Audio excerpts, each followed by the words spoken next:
ქართული საღამოები, ასე ქვია გასტროლს, რომლის ფარგლებში ცეკვისა და სიმღერით აჭარის სახელმწიფო ანსამბლი ევროპაში მიემგზავრება. საკონცერტო ტურნედან შემოსული თანხა იმ ფონდში გადაირიცხება, რომელიც გერმანიაში მართლმადიდებლური ეკლესიის მშენებლობისთვის დაარსა.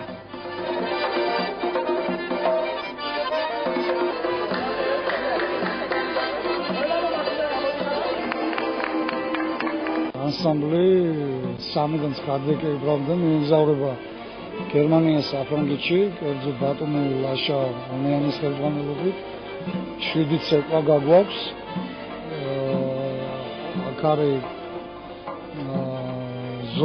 ზოგი ცეკვა სრულყოფილი, ზოგი მონაკვეთებია ანსამბლ ბათუმთან ერთად.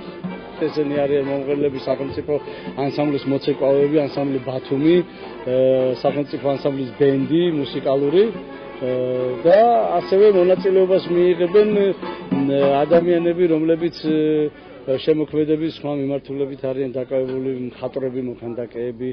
ასევე გაუკეთდება რეკლამა აჭარას იმ მხრივ, რომ ტურიზმის დეპარტამენტიდან ვიღებთ საინფორმაციო მასალებს, რომელიც გამოფენილი იქნება